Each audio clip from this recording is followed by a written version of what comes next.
Hello students, welcome to my YouTube channel Nikhil PT Tips and Tricks.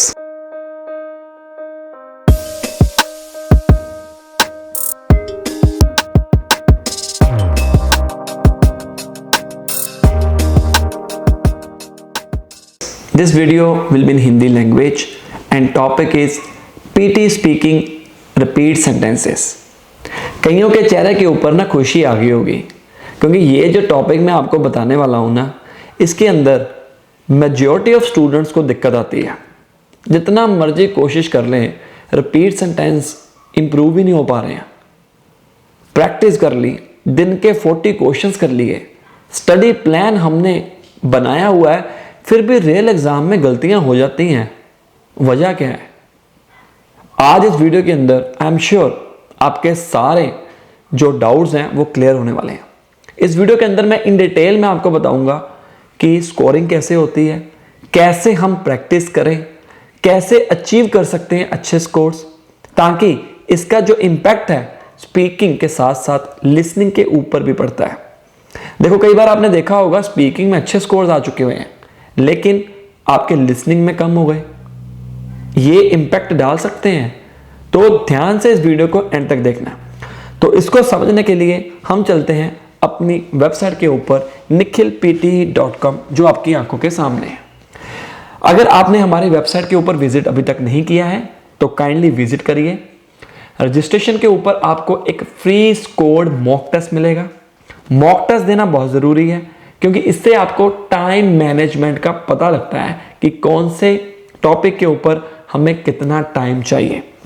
और यहां पर हमारे अलग पैकेजेस हैं। $39 में अनलिमिटेड आपको प्रैक्टिस टेस्ट मिलेंगे, प्रैक्टिस क्वेश्चंस मिलेंगे 1 मंथ के लिए। अगर सिर्फ मॉक टेस्ट बाय करना चाहते हो, सिर्फ $25 में 3 मॉक टेस्ट मिलेंगे और एक आपको फ्री मिल जाएगा। दोनों लेना चाहते हो $69 में और $99 में 7 मॉक टेस्ट और 2 लाइव सेशंस मिलेंगे हमारे साथ। उसके अंदर आप डिस्कशन करोगे। अगर आपको कोई डाउट आता है, ये बैच क्लास होगी। और इसके अलावा घर में बैठ के अगर आपके पास टाइम बहुत कम है, 15 डेज रह गए हैं, 10 डेज रह गए हैं, तो हमारा ये पैकेज जो है वो बाय कर सकते हो। एग्जाम से एक दिन पहले कितने नंबर ऑफ क्वेश्चंस हम करें वो दिया हुआ है। कई बार हमारे को नहीं पता चलता कि हम कितने नंबर ऑफ क्वेश्चंस करें। बच्चे एक ही टॉपिक के ऊपर लगे रहते हैं, इनका इंपैक्ट जो पड़ता है वो बाकी सेक्शंस के ऊपर भी पड़ता है। फॉर एग्जाम्पल, अगर आप रिपीट सेंटेंसेस के ऊपर ही सारा टाइम गवा दोगे, जरूरी नहीं है कि अगर आप प्रैक्टिस करोगे कल आपके 100% रिपीट सेंटेंस इंप्रूव होंगे। नहीं, हमने जो रिपीट सेंटेंस के ऊपर टाइम लगाया, अगले दिन देखा हमारा रिपीट सेंटेंस इंप्रूव ही नहीं हुआ, तो वो उस टाइम के ऊपर का बेनिफिट क्या हुआ? हमारा तो टाइम वेस्ट हो गया। तो इसीलिए हमने नंबर ऑफ पैकेजेस बना के रखे हुए हैं कि आप अपने रिक्वायरमेंट के अकॉर्डिंग इसको बाय कर सको। चलो आज का टॉपिक शुरू करते हैं। ये हमारी वेबसाइट का डैशबोर्ड है। जब आप इसको बाय करोगे तब आपको ये डैशबोर्ड मिलेगा। प्रैक्टिस टेस्ट के ऊपर जाओगे, यहां पर नंबर ऑफ प्रैक्टिस टेस्ट आपको मिल जाएंगे, जैसे कि practice question, read aloud, repeat sentence, image, read a lecture, सारा कुछ आपको यहां पर मिल जाएगा। राइट, अब हम बात करते हैं सबसे पहले रिपीट सेंटेंसेस की, जो सबसे इंपॉर्टेंट टास्क है। देखो भाई, गोल्डन रूल याद रखो। रिपीट सेंटेंस के अंदर सबसे पहले आप अपना टारगेट जो है ना वो सेट करो। आपका टारगेट है क्या? 50 ईच, 65 ईच, 79 ईच, कितना टारगेट है? अगर आप ये सोच के चलोगे मेरा टारगेट 50 ईच का है और मुझे 90 ईच लेने हैं, अगर मैं 90 ईच सोचूंगा या सोचूंगी तो मेरे 50 ईच आएंगे, गलत। कहने से नहीं होता, करने से होता है। अगर मैं आपको कहूं कि मेरी कोचिंग करिए 90 ईच, मेरे कहने से आ जाते तो हमारा सभी के 90 ईच ना आ जाते। तो ये डिपेंड करता है प्रैक्टिस के ऊपर, आपको गाइडेंस कौन दे रहा है, क्या आप राइट पाथ पे चल रहे हो या नहीं। तो सबसे पहले जो रूल आपने याद रखना है हमारा ये होना चाहिए कि हमें ज्यादा से ज्यादा कंटेंट को कवर करना है। एक सेंटेंस वो 7 वर्ड्स का भी हो सकता है, मोर देन 10 वर्ड्स का भी हो सकता है, 13 वर्ड्स का भी हो सकता है। बच्चों को दिक्कत आती है अगर सेंटेंस मोर देन 8 वर्ड्स आ जाए ना, हमारे को दिक्कत आनी शुरू हो जाती है। मानो बात को, हमारी जो कैपेसिटी है ना, जितनी प्रैक्टिस कर सकते हैं, अगर आपका इंग्लिश अच्छा नहीं है तो हम 7 to 8 वर्ड्स मैक्सिमम याद रख सकते हैं। चाहे वो फर्स्ट हाफ हो चाहे वो सेकंड हाफ हो। बात सही बता रहा हूं मैं? अगर सही बता रहा हूं नीचे कमेंट करना और सब्सक्राइब कर लो मेरे चैनल को, क्योंकि इस चैनल के अंदर आपको रियलिटी बेस्ड वीडियोस मिलेंगे जो एक्चुअली में बच्चों को दिक्कत आती है और उसको कैसे हमने सॉल्व करना है वो मिलेगा सोल्यूशन इसका। तो हमारा ये टारगेट होना चाहिए कि हमें 50% से ज्यादा बोलने की कोशिश करनी है हमेशा, चाहे कोई भी सेंटेंस आए। जैसे अगर एक सेंटेंस 10 वर्ड्स का है, you have to speak more than 5 words. अब इसका बेनिफिट क्या है? देखो, अगर हम बात करें स्कोरिंग की, एक सेंटेंस 13 मार्क्स का होता है, राइट, जिनमें से एक सेंटेंस जो है वो 3 पार्ट्स में डिवाइड होता है, कंटेंट, ओरोफ्लुएंसी एंड प्रोनाउंसिएशन। 3 मार्क का जो होता है, 3 मार्क्स का वो कंटेंट होता है, 5 marks for oral fluency, 5 marks for pronunciation. Oral fluency pronunciation का आपस में बहन भाई का रिश्ता है, ठीक है। बहन भाई का रिश्ता मतलब अगर आपकी वर्ड की क्लैरिटी होगी लेकिन अगर आप तेज बोल जाओगे तो भी नंबर नहीं आएंगे। बहुत सारे रीजन हो सकते हैं, वो आपको पहचानना पड़ेगा कि मेरी दिक्कत किस में आ रही है। लेकिन इस वीडियो के अंदर मैं आपको बताऊंगा कि आपने कैसे प्रैक्टिस करनी है और कैसे आपने रिपीट सेंटेंस को इंप्रूव करना है। चलिए शुरू करते हैं आज का टॉपिक। वीडियो बहुत लंबी हो जाएगी नहीं तो। हमारा फर्स्ट टारगेट क्या होना चाहिए? More than 50%। हमें सुनना ही नहीं है, हमें चाहे बड़ा सेंटेंस आए छोटा सेंटेंस आए, मुझे पूरा सुनना ही नहीं है। सुनते हैं एक sentence. The result of this study will be published next month. अब इसमें आपको मोर देन 50% कवर करने की कोशिश करनी है। उसने क्या बोला, हमें क्या क्या सुनाई दिया? मोर देन 50% क्या है? The result of the study will be published next month. अब यहां पर देखते हैं आंसर क्या है। The result of the study will be published next month. ये मैंने पूरा बोल दिया सही। अब आप बोल दो चाहे the result of the study next month, अच्छे से बोलना है। कई बंदे मुंह में बोल देते हैं, कोई बेनिफिट नहीं है उसका। हमने अपने मन की तसल्ली नहीं देनी है। पीटीई की रिक्वायरमेंट क्या है? क्लैरिटी, गुड प्रोनाउंसिएशन, उसको सुनना चाहिए। अगर मैं कह दूं the result of study will be published next month, सुनाई दिया आपको? The result of the study will be published next month, clear, confidence. मैं कहता हूं पूरा चाहे ना बोलो, अपना टारगेट पहले सेट करो। जिस तरह का टारगेट उस तरह से आपको अपना लेवल बनाना पड़ेगा। अगर आपका टारगेट 79 ईच का है, मैं आपको सजेस्ट करूंगा कि मोर देन आप 70% और 80% से ज्यादा बोलने की कोशिश करो। अगर 10 सेंटेंसेस आते हैं ना तो आपके ज्यादातर सही होने चाहिए। 10 में से 8-9 सही होने चाहिए, 80 to 90%। अगर एक सेंटेंस में हाफ बोल दोगे कोई दिक्कत नहीं है। 65 ईच करना है, 10 सेंटेंसेस में से आपके 7 और 8 सही होने चाहिए, मोर देन 50%। और 50 ईच का अगर टारगेट है, 5 to 6 क्वेश्चंस आपके सही होने चाहिए। 5 to 6% मतलब 50 to 60% कह रहा हूं। हर एक सेंटेंस में आपको बोलना है। जैसा टारगेट उस तरह से आपकी प्रैक्टिस जरूरी है। नेक्स्ट करते हैं, इसको ध्यान से सुनिए। This is how we deliver healthcare to millions of people over the world. This is how healthcare millions of people over the world.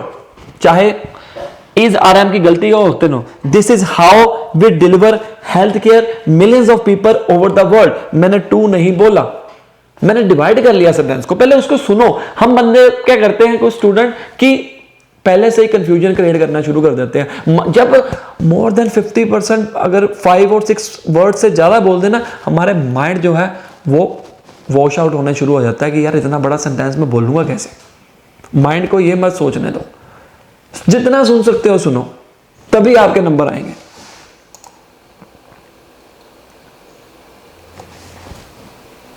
We will see if we can get through this without too many interruptions.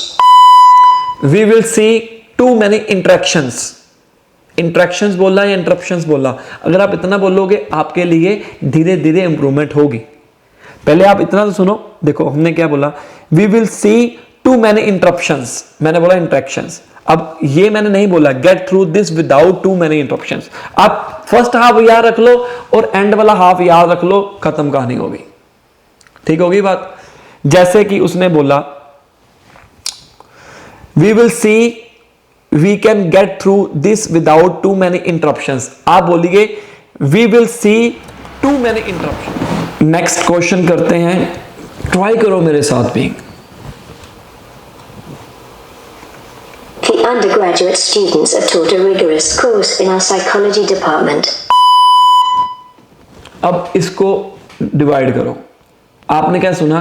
The undergraduate students, एक word सुना department psychology, ठीक है, ये word सुन लिए। अब इनमें से देखो, अगर आप मोर देन 50% करते हो, the undergraduate students in our psychology department, अगर इतना भी बोल देते हो तो भी आपके अच्छे स्कोर्स आने के चांसेस ज़्यादा हैं। देखो ये आपकी शुरुआत है, ठीक है ना।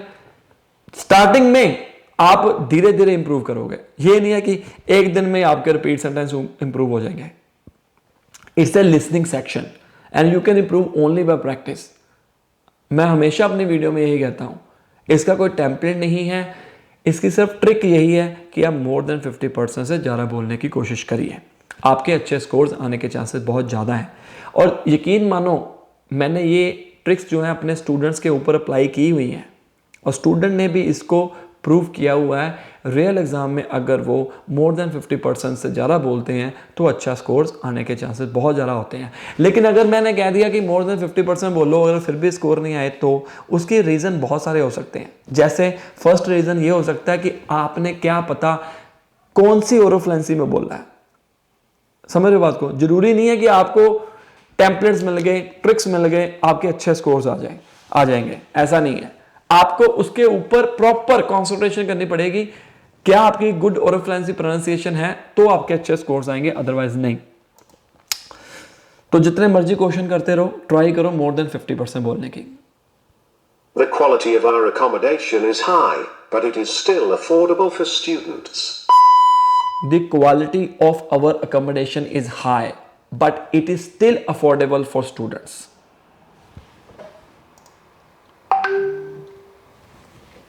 उसने बीच में स्टॉप किया था, ठीक है। तो इस तरह से हमारा चंक्स में भी इसको डिवाइड कर सकते हो। The quality of our accommodation is high but it is still affordable for our student. For our student मैंने बोल दिया, पहले मैंने सही बोला था। अगर कोई वर्ड ऐड कर देते हो, मिस कर देते हो, कोई नेगेटिव मार्किंग नहीं है, ठीक है, इसकी कोई नेगेटिव मार्किंग नहीं है, राइट, ध्यान रखना।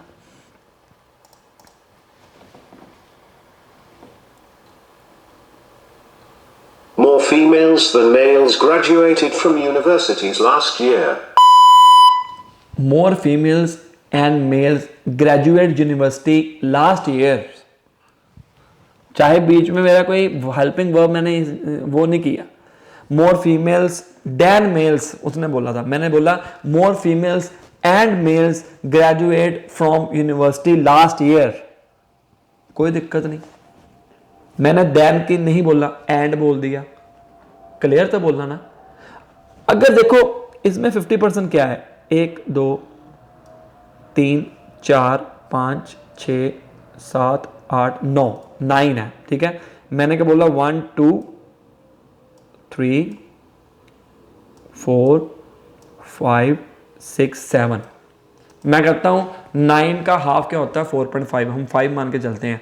अगर हमने इतना भी बोल दिया विद गुड ओरोफ्लेंसी और प्रोनाउंसिएशन, आपके अच्छे स्कोर्स आने के चांसेस ज़्यादा हैं।